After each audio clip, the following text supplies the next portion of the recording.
Exercise 3.4 होने जा रही है, जिसका पहला क्वेश्चन है 10x = √3। इसके अंतर्गत हमें मुख्य हल और व्यापक हल बताने हैं। तो दोनों को आप भली प्रकार से जानते हैं। मुख्य हल जो होते हैं वो 0 से 2 पाई में, अर्थात एक परिक्रमण के अंतर्गत 2 प्राप्त होते हैं। उनमें से ही अल्फा छोटा वाला मानते हैं और उसी के द्वारा हम व्यापक हल प्राप्त कर लेते हैं। क्लियर? तो सॉल्व करते हैं इसे। डायरेक्ट अगर सीधा देखें तो आंसर तो हमें पहले ही पता चल जाता है। आंसर फाइंड करने के लिए नहीं कर रहे हैं, क्योंकि आंसर तो हम सीधा ही बता सकते हैं, क्योंकि यहाँ पर हमें पता है 10 की वैल्यू पॉजिटिव है, तो अल्फा फर्स्ट में मिलेगा। तो √3 10 में किसकी वैल्यू होती है 60 डिग्री, π/3 रेडियन, तो π/3 एक को आ गया मुख्य हल के अंदर। दूसरा कहाँ होगा थर्ड में। थर्ड में कैसे जाते हैं पाई प्लस, तो पाई की वृद्धि कर दो π/3 में, तो कितना हो जाएगा पाई प्लस π/3 यानी 4π/3। तो दोनों आ गए अल्फा में। अल्फा है उसे हम व्यापक में यूज कर देते हैं, तो tan θ = tan अल्फा। तब क्या होता है व्यापक हल θ = nπ प्लस अल्फा। तो व्यापक के लिए क्या हो जाएगा nπ प्लस π/3, जहां n लॉग थीटा। आंसर तो ये है, और बात आंसर की नहीं है, बात हमें क्लिक करना है। अगर हम ऑब्जेक्टिव चाहते हैं कहीं एग्जाम में हमें क्लिक करना है, वहाँ तो सीधा बता सकते हैं, यहाँ तो हमें सॉल्व करना है। तो सॉल्व कैसे करेंगे इसे?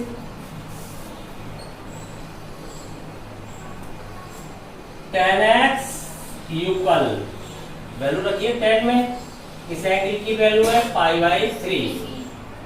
क्लियर होगी बात?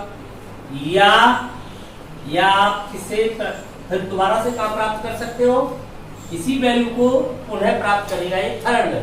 तो थर्ड में जाने के लिए पाई प्लस π/3 थर्ड में से जाएगा। क्लियर? कंपैरिजन कीजिए तो x की 2 वैल्यू फाइंड हो जाती है π/3 एंड कितना हो गया ये 4π/3। एलसीएम लेके 4π/3। तो ये कौन से हल है आपके मुख्य हल। ये जो दोनों प्राप्त हुए हैं ये मुख्य हल हो गए। अब आपको व्यापक, तो व्यापक के लिए हम जानते हैं tan θ = tan अल्फा।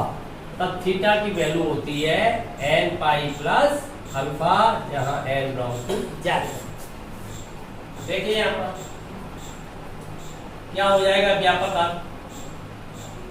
व्यापक हल x = अल्फा की जगह पर क्या लगाओगे, ये π/3 है, π/3 अल्फा की जगह पर π/3 लगाओगे, तो nπ प्लस π/3 यहाँ n बिलोंग्स टू z, ये हो जाएगा। तो व्यापक हल में तो केवल हमें अल्फा का मान रखना है। समझ में आ गया?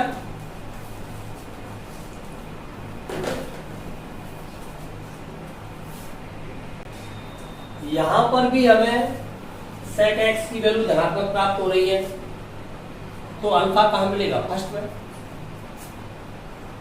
sec x = sec में 2 किसकी वैल्यू है बताइए, वो एंगल sec ऑफ, sec का उल्टा करेंगे तो cos बन जाएगा, तो 1/2 π/3 ही होगा, अर्थात 60 डिग्री की है। तो दूसरा मान क्या हो जाएगा sec पुनः तो कहां मिलेगा फोर्थ में मिलेगा पॉजिटिव, तो 2 पाई से जाना पड़ेगा आपको, तो 2π - π/3, अर्थात आपको sec x की 2 वैल्यू फाइंड हुई, sec π/3 एंड sec कितना हो गया ये 5π/3। अब कंपैरिजन करेंगे तो x के 2 मान आ जाते हैं, एक तो आ जाएगा π/3 और एक आ जाएगा 5π/3। तो ये जो दोनों मान है वो कैसे हल है बताइए, मुख्य हल। ये तो आपके प्रिंसिपल सॉल्यूशन हो गए।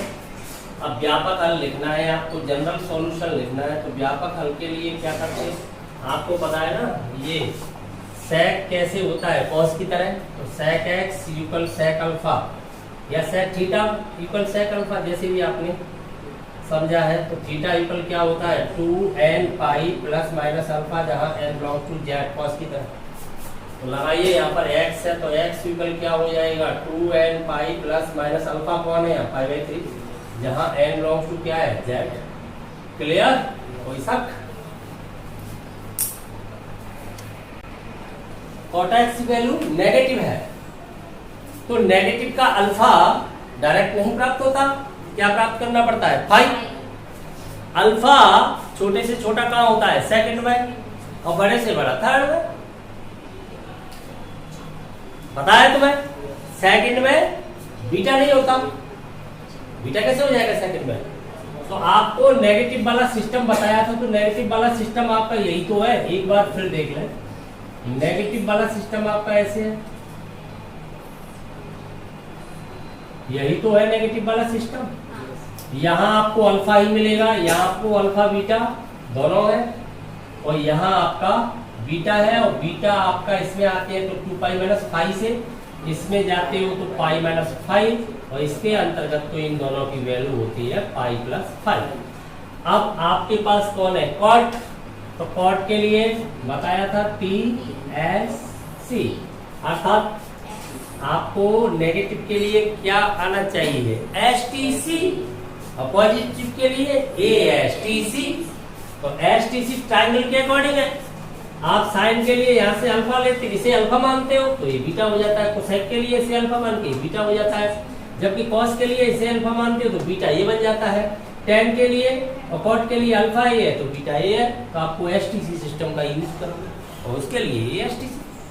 चलिए आप एक फाइव फाइंड करोगे, फाइव तो वही आएगा कहाँ पर फर्स्ट में, फाइव तो फर्स्ट में ही होता है, तो फर्स्ट के अनुसार फाइव क्या हो जाएगा, माइनस से तो कोई लेना देना नहीं है, फाइव लिखते बस √3 की वैल्यू लगाओगे तो कॉट के अंदर कितनी हो जाती है पाई बाई 6 हो जाती है, और 30 के ऊपर हो जाती है।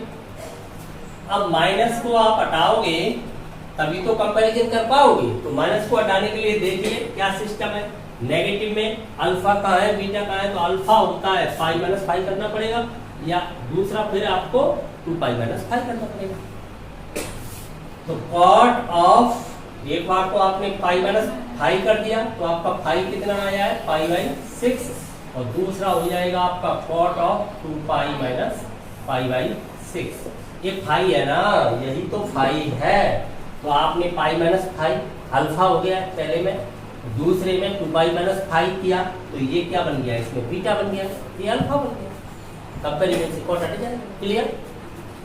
तो यहाँ से हमें फाइंड हुआ cot x equal cot of कितना रह गया 5 पाई बाई 6, और दूसरा कॉट ऑफ कितना हो गया 11 पाई बाई 6।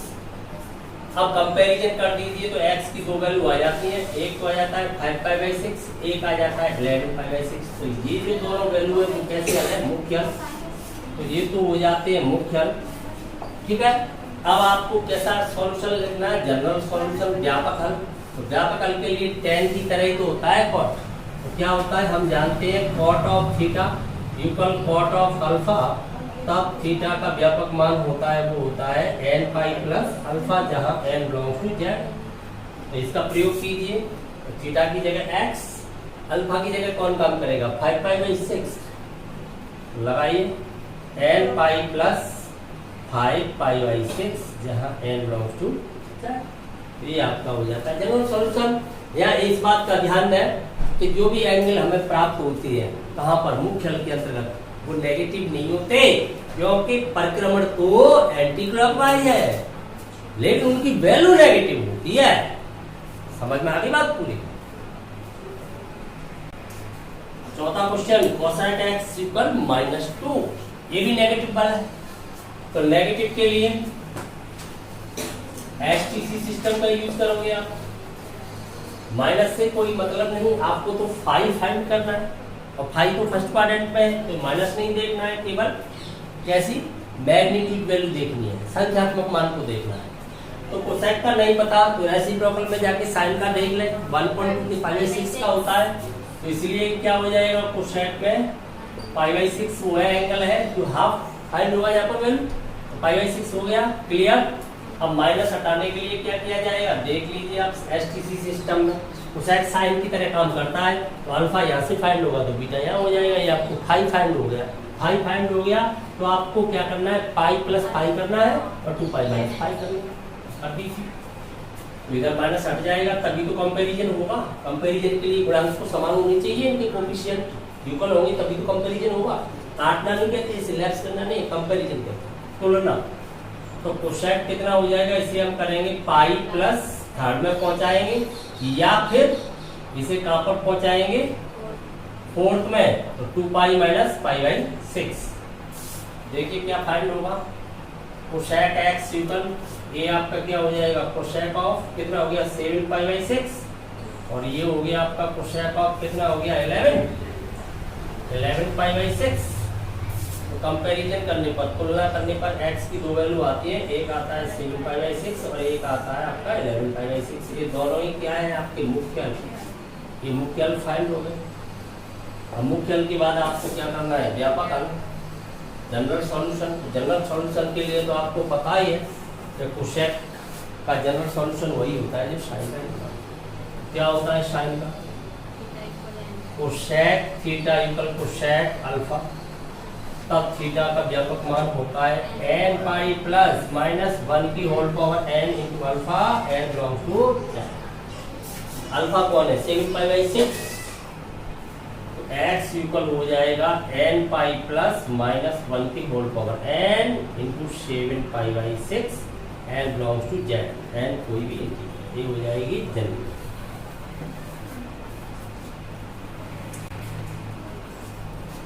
पांचवें क्वेश्चन में हमें जनरल सॉल्यूशन फाइंड करना है, केवल व्यापक हल। तो यहाँ पर अल्फा तो चाहिए पर बीटा नहीं चाहिए, तो हम बीटा फाइंड करेंगे ही नहीं, हम केवल उतना ही वर्क करेंगे जितना हमसे कहा गया है। क्यों अधिक वर्क क्यों करेंगे, अधिक वर्क करने से क्या हमें अधिक मार्क्स प्राप्त हो जाएंगे, बिल्कुल नहीं, हमारा समय जरूर अधिक यूज हो जाएगा, उतना ही वर्क करेंगे। तो यह ध्यान दें, cos of 4x minus cos of 2x equal क्या रह गया 0। जब भी त्रिकोणमिति के अंतर्गत फॉर्मूला बन जाता है तो यूज करते हो, तो फॉर्मूला तुम्हारे सामने बन चुका है। कौन सा बन चुका है, cos c minus cos d, क्या होती है इसकी वैल्यू, दोनों ही साइन हो जाते हैं यहाँ पर, -2 sine of c plus d by 2 sine of c minus d by 2 होगा, क्योंकि माइनस मैंने पहले लगा दिया। लगाइए फॉर्मूला, -2 साइन ऑफ, दोनों को जोड़ के आधा कर दीजिए, 3 रह जाएगा ना, 4 और 2 6 का आधा 3, और दूसरा अंतर करके आधा कर दीजिए, 4 में से 2 जाएगा तो 2, और 2 का आधा करोगे तो क्या रह जाएगा x इक्वल 0। क्लियर। अब बताइए -2 तो 0 में सीधा ही चला गया, -2 तो 0 हो ही नहीं सकता है, या तो ये 0 होगा या तो ये 0 होगा। तो एक तो फाइंड होता है sin 3x इक्वल 0, या फिर हो सकता है sin x इक्वल 0, आइदर और, दो संख्या को बड़ा 0 कम से कम एक तो 0 हो। इससे सॉल्व करोगे, इससे भी सॉल्व करोगे, दोनों का तुम्हें आता है। आप जानते हो व्यापक हल में sin थीटा इक्वल 0 होता है, तब थीटा का जो व्यापक मान है वो क्या होता है n पाई जहाँ n belong to z। Theta कौन है, कौन, मैंने पहले भी कहा था कि आपने अगर फॉर्मूला याद कर लिया तो गड़बड़ हो गई। गणित के अंतर्गत याद नहीं किया जाता, रटा नहीं जाता, केवल समझा जाता है। फॉर्म को समझिए, केवल फॉर्म है कि साइन कोण इक्वल 0 तब कोण n पाई होता है, या फॉर्म लगी साइन कोण इक्वल 0 तो कोण n पाई होगा, कोण n पाई होगा, ये कहीं भी लगेगा, ये तो कोण बदलते रहेंगे, या 3x है वहाँ x है, कुछ और भी हो सकता है। तो यहाँ पर यूज कीजिए इसे, तो 3x इक्वल और थीटा की जगह 3x यूकल क्या लगना चाहिए n पाई लगना चाहिए कि नहीं, प्लस कुछ है ही नहीं इसमें, n पाई है केवल, तो n पाई हो गया, या फिर दूसरा x यूकल क्या आना चाहिए n पाई। क्लियर। यहाँ अल्फा की जरूरत नहीं है, क्यों नहीं है अल्फा की जरूरत, क्योंकि ये तो थीटा इक्वल 0 वाला सिस्टम है जिसमें तो सीधा व्यापक हल है अपने पास। अल्फा का यूज तो तब है जब sine theta equal sine alpha, cos theta equal cos alpha, शून्य नहीं है, ध्यान आ गया।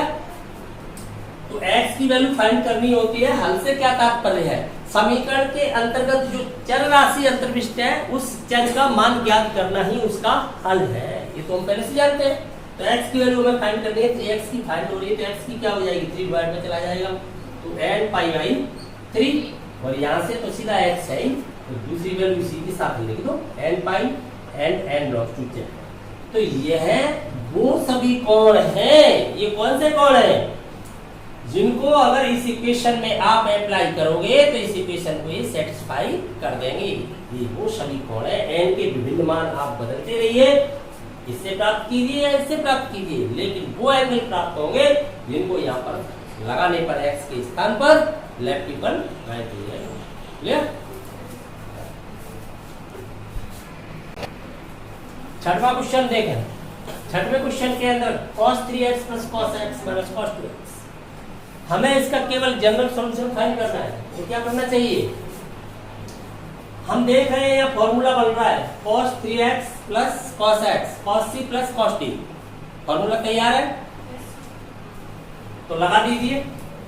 आपका सूत्र होता है cos c plus cos t, क्या वैल्यू होती है, दोनों cos होते हैं यहाँ पर, c plus D by two cos of c minus D by two. Apply करें तो ये हो जाएगा आपका 2 cos c प्लस टी, 3 और 1 4, 4 का आधा करोगे तो क्या रह जाएगा, तो 3 में से 1 गया तो क्या बचा 2, 2 का आधा नहीं करोगे तो क्या रह जाएगा cos x माइनस आगे चली रहा है आपका cos 2x बराबर 0। कॉमन आ रहा है दोनों से, कुछ बिल्कुल आ रहा है, कौन आ रहा है cos 2x आ रहा है, तो cos 2x कॉमन ले लिया तो यहाँ पर क्या बचेगा 2 cos x माइनस 1 इक्वल 0। या तो आइदर और ये 0 होना चाहिए या फिर ये 0 होना चाहिए, तभी तो मल्टीप्लाई 0 आएगा। तो एक तो फाइंड हो रहा है cos 2x इक्वल 0 और एक फाइंड हो जाएगा आपको 2 cos x माइनस 1 इक्वल 0।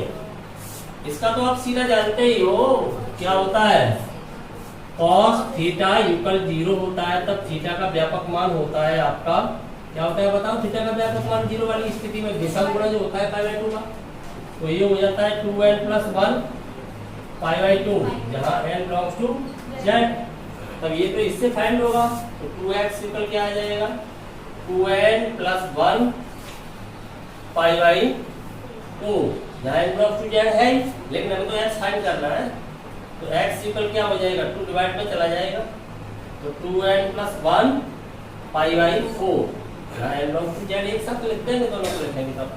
अब इससे देखें, इससे क्या होगा, इससे हो जाएगा cos x इक्वल हाफ, बिल्कुल जो अभी कर रहे थे हम व्यापक मान ज्ञात करने में, वही काम फिर आ गया, पॉजिटिव है तो अल्फा सीधा मिलेगा, हमें अल्फा में चाहिए, तो इसे अल्फा के लिए पहले प्ले करें तो cos x equal cos of half किसकी वैल्यू है बताओ, पाई बाई 3 की, पाई बाई 3, तो cos theta equal cos alpha हो गया, अल्फा ही हमें चाहिए, व्यापक के लिए हमें केवल अल्फा चाहिए, तो लगाइए ये वाली फॉर्म, ये भी तो आता है तुम्हें, cos theta equal cos alpha, तब क्या हो जाता है थीटा का व्यापक मान 2n pi plus minus alpha, use करते हैं इसको, तो ये हो जाएगा आपका x equal 2n pi plus minus alpha, ये क्लियर। अब दोनों को एक साथ लेते हैं, अतः x इक्वल या तो हो सकता है 2n plus 1 pi by 4, 2n plus 1 pi by 4, या फिर हो सकता है 2n pi plus minus pi by 3 जहाँ n बिलोंग्स टू z, दोनों ही मान हो सकते हैं। ये वो एंगल है जो इस इक्वेशन को सेटिस्फाई करता है। क्लियर? सातवां question, sin 2x plus cos x equal 0, formula बनेगा तो लगा हुआ, साइन साइन होता है तब c प्लस डी लगता है, cos cos होता है तब c प्लस डी लगता है। यहाँ sin 2x का फॉर्मूला लगाइए, तो आप जानते हो इस फॉर्मूला को, जानते नहीं तो देख लो, sin 2 थीटा इक्वल होता है sin ऑफ थीटा, या 2 हो जाता है 2 sin of theta cos theta. Clear? इसका यूज कर रहा हूं मैं यहाँ पर, तो ये हो जाएगा 2 sin x cos x plus cos x equal 0, common आ रहा है, कॉमन लेना चाहिए, आ रहा है, cos x कॉमन लेंगे तो यहाँ पर क्या बचेगा 2 sin x plus 1 equal to 0, या तो cos x इक्वल 0 या फिर होना चाहिए 2 sin x प्लस 1 इक्वल 0। इससे सॉल्व करोगे, इससे क्या आएगा, ये तो आपको पता है, दोनों ही cos थीटा इक्वल 0, तब थीटा का व्यापक मान क्या होता है, विषमप्रज होता है π/2 का, तो 2n प्लस 1 π/2। और दूसरा वाला इससे देखेंगे अभी, तो ये आपका हो गया x इक्वल 2n प्लस 1 π/2, ये सॉल्यूशन हो गया। अब इसको देखें, तो इसको सॉल्व करने पर क्या आएगा, sin x इक्वल आएगा आपका माइनस का हाफ। तो माइनस वाला सिस्टम आपको ध्यान है, जिस सिस्टम से ही तो आपका माइनस चल रहा है, तो आपका साइन वाला सिस्टम में यहाँ पर अल्फा मिलेगा और वो क्या मिलेगा, पाई प्लस 5, और ये मिलेगा आपको बीटा। ये बीटा से मतलब ही नहीं है, हमें तो अल्फा से मतलब है केवल, तो 5 यहाँ से मिलता है फर्स्ट से। साइन वाला यही तो सिस्टम है, STC क्लियर। क्यों अल्फा चाहिए हमें, व्यापक पूछा गया है, तो लिखिए यहाँ पर, तो साइन एक्स इक्वल 5 लो पहले साइन में, तो साइन ऑफ हाफ से मतलब है, माइनस से मतलब नहीं है, 5 से मतलब है, तो क्या होगा आपका 5, बताओ हाफ से π/6 होता है 30 डिग्री का। अब इसे आप आगे देखें, तो साइन एक्स इक्वल माइनस हटाने के लिए पाई प्लस 5 करोगे अल्फा बनाने के लिए, तो साइन के अंदर क्या हो जाएगा, पाई प्लस 5 हो गया पाई प्लस 5, अर्थात आपका साइन एक्स इक्वल क्या हो गया, साइन ऑफ 7π/6 हो गया। अब लगा दो फॉर्मूला, आपके पास सूत्र है, आपके पास सूत्र क्या होता है, sine theta equal sine alpha. अब क्या किया जाता है, थीटा इक्वल आपका होता है n पाई प्लस -1 की पावर n इंटू अल्फा। इसे यूज करोगे तो देखो x इक्वल क्या हो जाएगा आपके पास, n पाई प्लस -1 की पावर n इंटू अल्फा। आपका क्या है 7π/6, जहाँ n लॉन्ग टू क्या चल रहा है एग्जैक्ट, एक साथ लिखते हैं दोनों को। अतः x की वैल्यू ये तो आपकी ये हो सकती है 2n प्लस 1 π/2, या फिर आपकी x की वैल्यू ये है n पाई प्लस -1 की होल पावर n 7π/6, जहाँ n लॉन्ग टू जाए। कन्फर्म, कोई शक?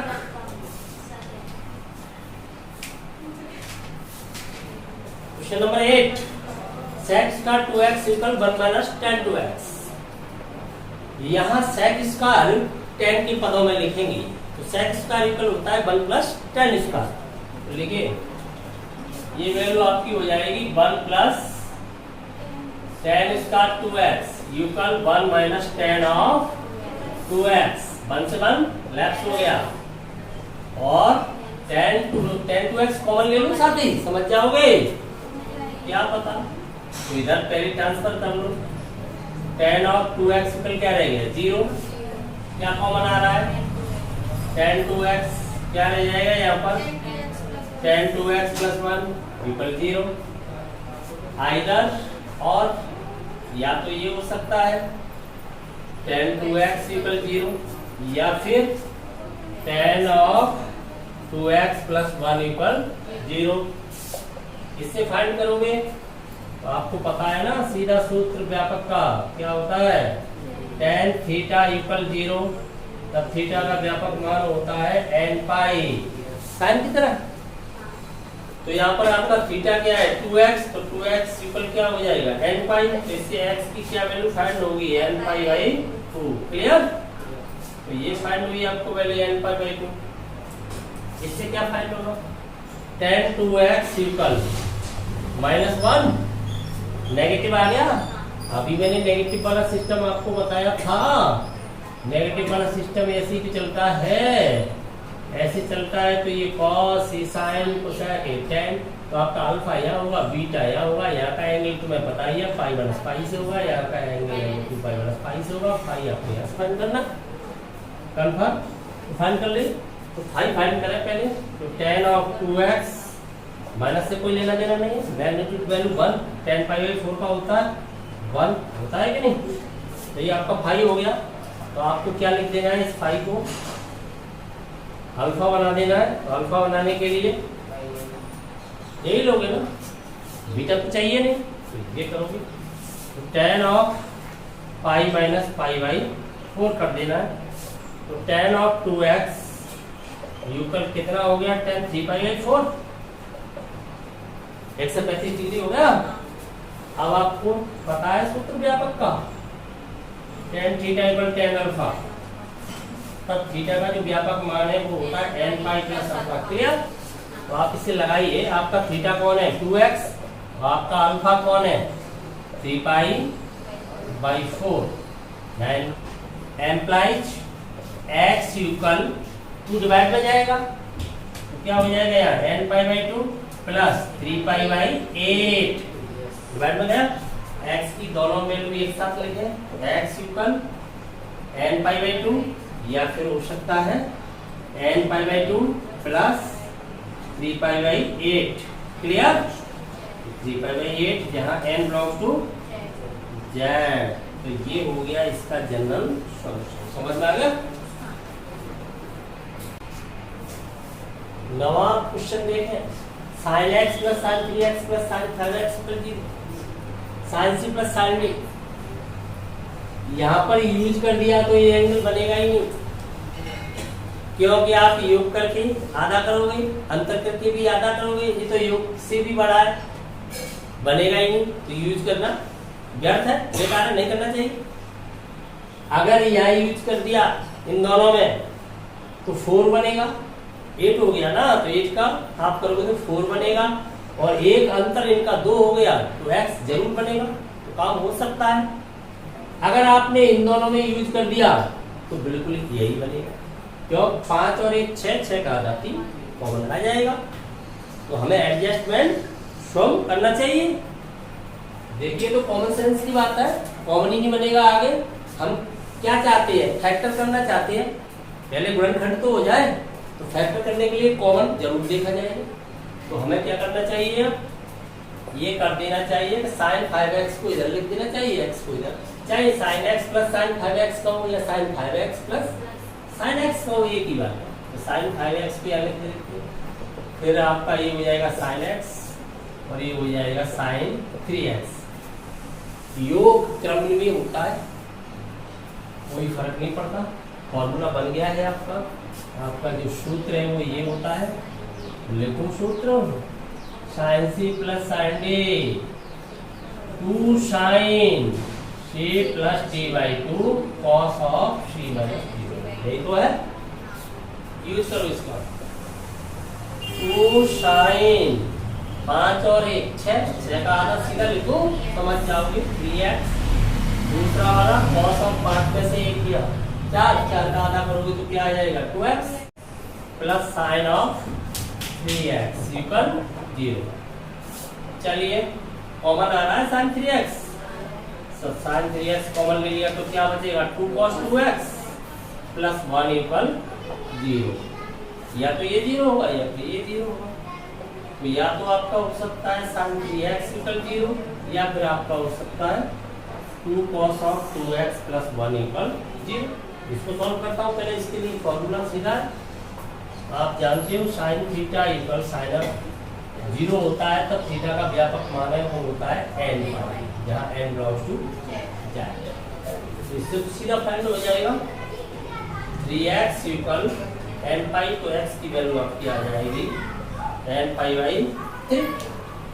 अब इससे फाइंड करें तो इससे देखिए cos 2x इक्वल क्या हो गया माइनस हाफ, नेगेटिव आ गया। तो यहाँ से देखिए नेगेटिव से कोई मतलब नहीं है आपका, नेगेटिव वैल्यू से फाइंड करना पड़ता है यहाँ पर। तो माइनस कॉस ऑफ, इसकी वैल्यू है पाई बाई 3, cos 60 की वैल्यू होती है आप, तो आपको ये सिस्टम तो पता ही है, एसटीसी करनी पड़ेगी कि नहीं करनी पड़ेगी, करनी पड़ेगी।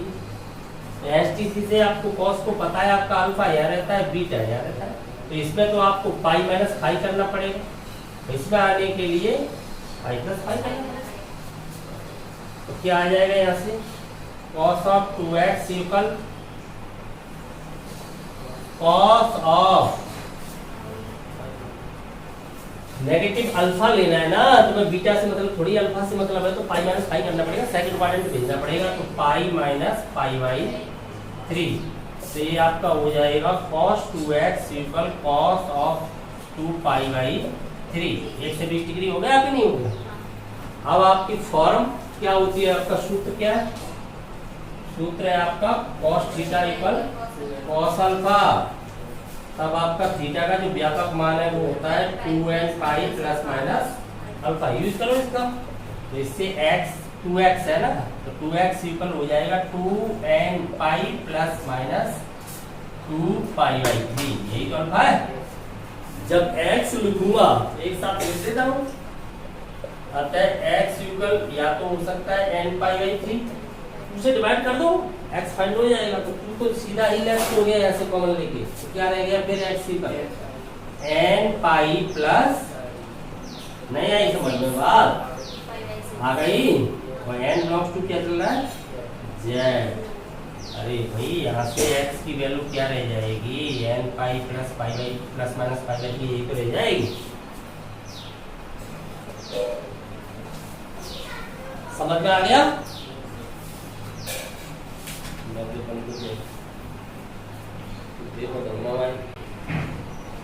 ये आपका लास्ट क्वेश्चन है ना, वहां समझ में आ गया? सभी क्वेश्चन समझ में आ गए? तो इस प्रकार से आपकी एक्सरसाइज 3.4 भी समाप्त हो जाती है। त्रिकोणमितीय फलन पूरे हो जाते हैं। अब तो कोई एक्सरसाइज है नहीं। इसके बाद आपका चैप्टर होगा गणितीय आगमन सिद्धांत। जो फोर्थ चैप्टर है आपका, चौथा चैप्टर है, वो है गणितीय आगमन सिद्धांत। इसमें कहीं भी कोई समस्या आपकी रह गई है बता सकते हो? नहीं, बहुत अच्छी बात। ये एक्सरसाइज कैसी लगी है? इजी लगी है या टफ है? इजी लगी। तो इजी कब लगी? जब आपको डेरिवेशन कराया। डेरिवेशन से थ्योरी जब कराते हैं तो ऑटोमेटिक इजी हो जाती है, फिर एक्सरसाइज के अंतर्गत कुछ बचता ही नहीं है। अगर आप सीधे सूत्र याद करते हो, सीधे फॉर्मूला करते हो, तो उन्हें भूल गए आपके पास रह के जाएगा कुछ भी नहीं। लेकिन अगर आप डेरिवेशन से निकल के आए हो, रोज भूल जाओ। गणित के अंदर याद करना फैक्ट्री नहीं है। भूलेंगे तो तब जब याद करेंगे, जब याद ही नहीं किया तो भूलने का डर था। हमने तो डेरिवेशन सीखा है, तो तुरंत ड्राइव कर लो।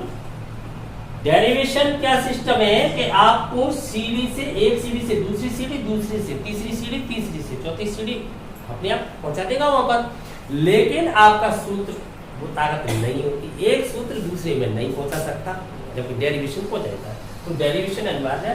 तो कल जो आपकी थ्योरी के हैं गणितीय आगमन सिद्धांत की, वो प्ले की जाएगी, उसका आनंद लेंगे।